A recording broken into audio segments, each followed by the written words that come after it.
Hello friends, knowledge versatile welcomes you. Transformation of sentence অর্থাৎ বাক্যের রূপান্তর।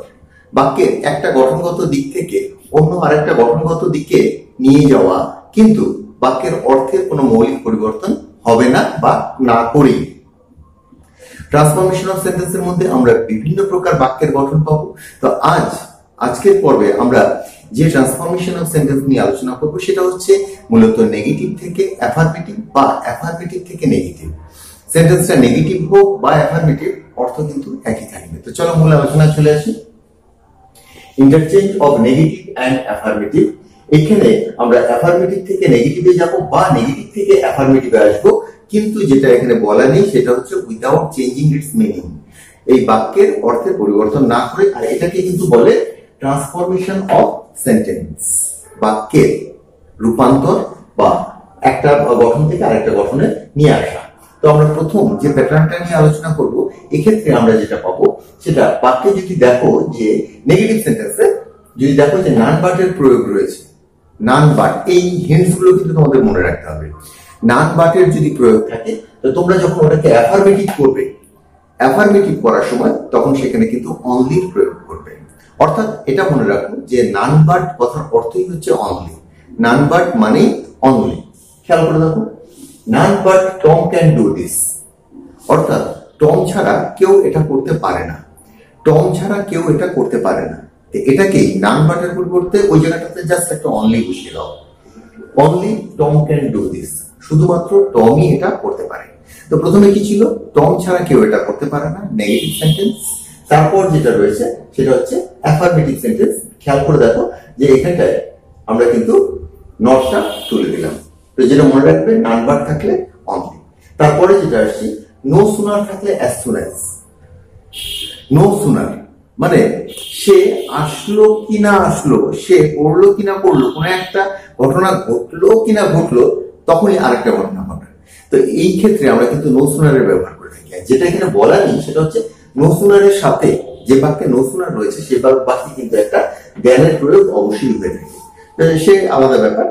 যাই হোক, নো সুনার যখনই দেখবে নেগেটিভ সেন্টেন্সে, অর্থাৎ নো যখন আছে নেগেটিভই হবে, তো সেক্ষেত্রে তোমরা অ্যাফার্মেটিভ করার জন্য অ্যাজ সুন অ্যাজ এর প্রয়োগ করবে। তো নো সুনার থাকলে অ্যাজ সুন অ্যাজ, আর নো সুনারের সাথে দেন এর কিন্তু প্রয়োগটা থাকে।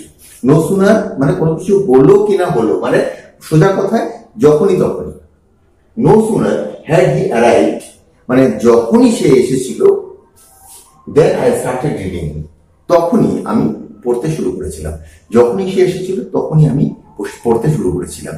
এবার অ্যাজ সুন অ্যাজ আমরা রিপ্লেস করব নো সুনার দেন দিয়ে, অর্থাৎ নো সুনার দেন এর পরিবর্তে আমরা কিন্তু এখানে অ্যাজ সুন অ্যাজ এর ব্যবহার করব। অ্যাজ সুন অ্যাজ মানে যখনই তখনই, একই অর্থ দেয় কিন্তু। As soon as he arrived, যখনই সে এসেছিল, কমা কমা মানে এখানে তখনই আই স্টার্টেড রিডিং, আমি পড়তে শুরু করলাম। এখানে খেয়াল করে দেখো, নো যেটা ছিল সেটা এখানে আর নেই, অর্থাৎ এটা তোমার হয়ে গেল অ্যাফার্মেটিভ। প্রথমটা ছিল নেগেটিভ আর এটা হয়ে গেল অ্যাফার্মেটিভ। হ্যাঁ বলো। তারপরটা রয়েছে নেভার আর অলওয়েজ।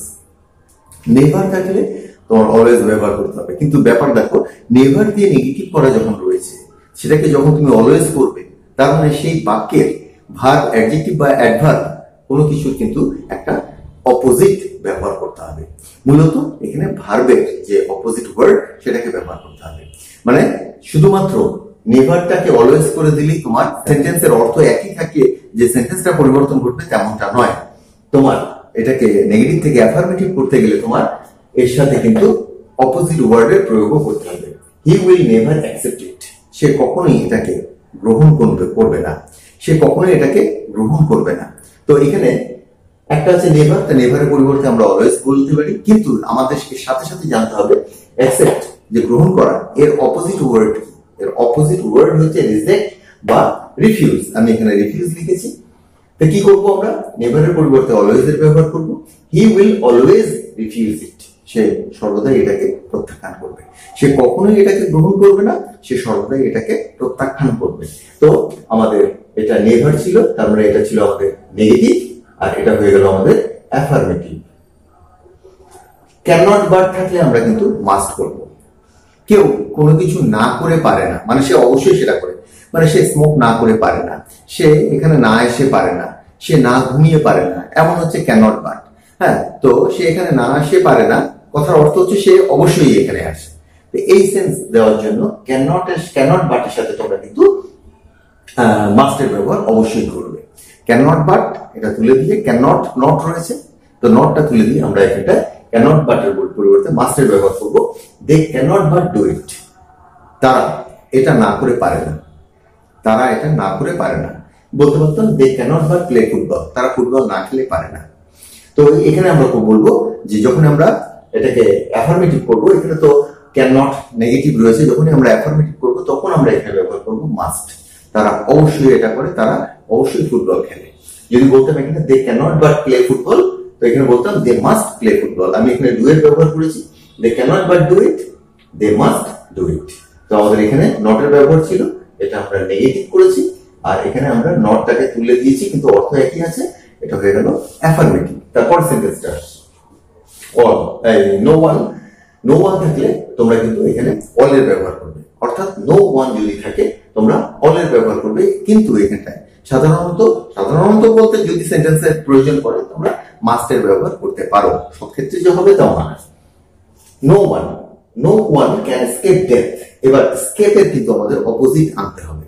এর আগেও আমরা দেখেছি যে নেভার থেকে অলওয়েজ করেছি যখন, তখন আমাদের এক্সেপ্ট থেকে রিফিউজ করতে হয়েছে। এবারও তোমাদের অপোজিট ওয়ার্ড, সেটা ভার্ব হতে পারে, অ্যাডজেক্টিভ হতে পারে, অ্যাডভার্ব হতে পারে। No one can escape death, কেউ মৃত্যুকে এড়াতে পারে না, কেউ মৃত্যুকে ফাঁকি দিতে পারে না। তো সবাই মৃত্যুর কাছে আত্মসমর্পণ করে, সবাই অবশ্যই মৃত্যুর কাছে আত্মসমর্পণ করে। তো এখানে সবাই করেছি, নো ওয়ানের পরিবর্তে সবাই করে দিলাম, কিন্তু এখানে একটা অপোজিট ওয়ার্ড ব্যবহার করতে হবে, অল মাস্ট। তো নো ওয়ানের সাথে আমি এখানে কিন্তু অল এবং মাস্টের ব্যবহার করলাম। All must submit to death, submit to death. এসকেপের পরিবর্তে আমরা কিন্তু সাবমিট টু ব্যবহার করলাম। সাবমিট টু মানে আত্মসমর্পণ করা, আর এসকেপ মানে পলায়ন করা, অর্থাৎ কেউ মৃত্যু থেকে পালাতে পারবে না। এর অন্য কথায় হচ্ছে প্রত্যেকেই মৃত্যুর কাছে অবশ্যই আত্মসমর্পণ করবে।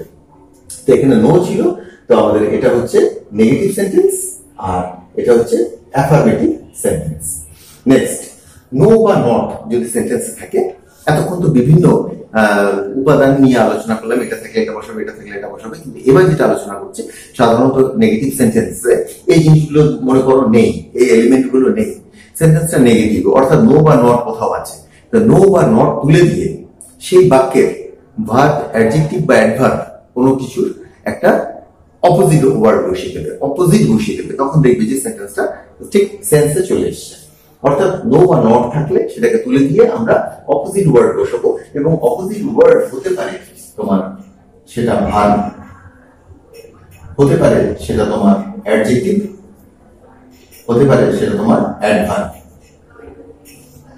এই যে কোনো একটা অপোজিট বসিয়ে তোমার কিন্তু সেন্টেন্সটা তৈরি করতে হবে।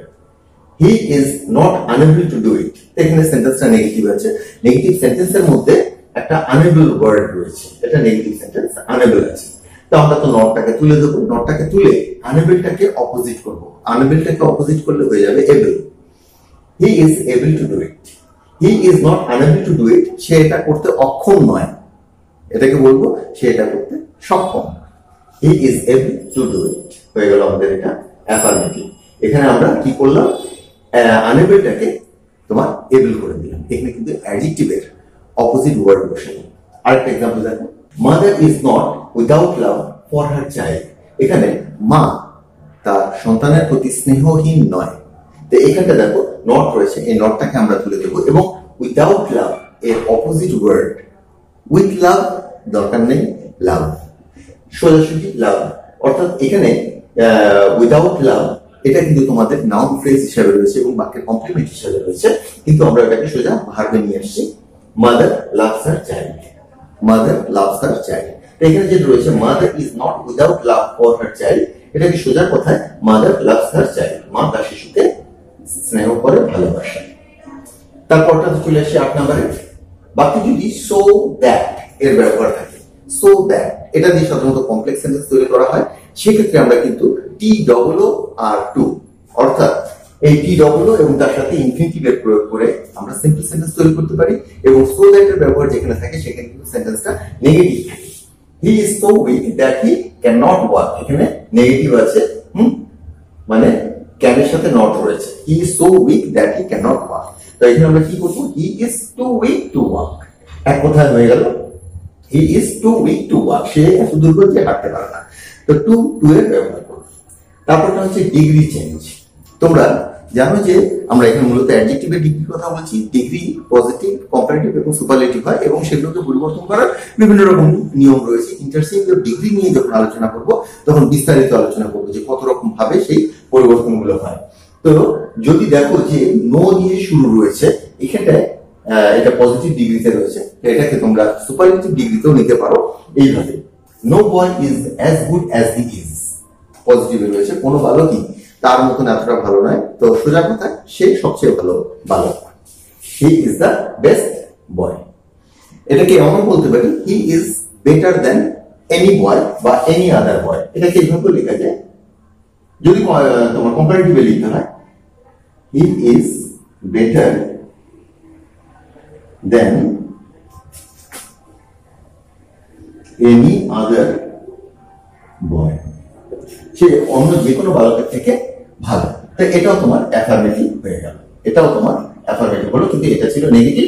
এখানে তোমার নো যেটা রয়েছে সেটা। 8টা প্যাটার্ন তোমরা দেখলে যে কিভাবে আমরা interchange of negative and affirmative করতে পারি, অ্যাফার্মেটিভ থেকে নেগেটিভ বা নেগেটিভ থেকে অ্যাফার্মেটিভ করতে পারি, তার তোমরা অনেকগুলো প্যাটার্ন দেখবে। তো এই বোর্ডটাকে স্টাডি করবে এবং দেখবে যে এই কোনো অসুবিধা থাকবে না। তো আজকের আলোচনা এখানে শেষ করছি, পরবর্তী আলোচনায় আবার যোগ দিচ্ছি। Till then, by.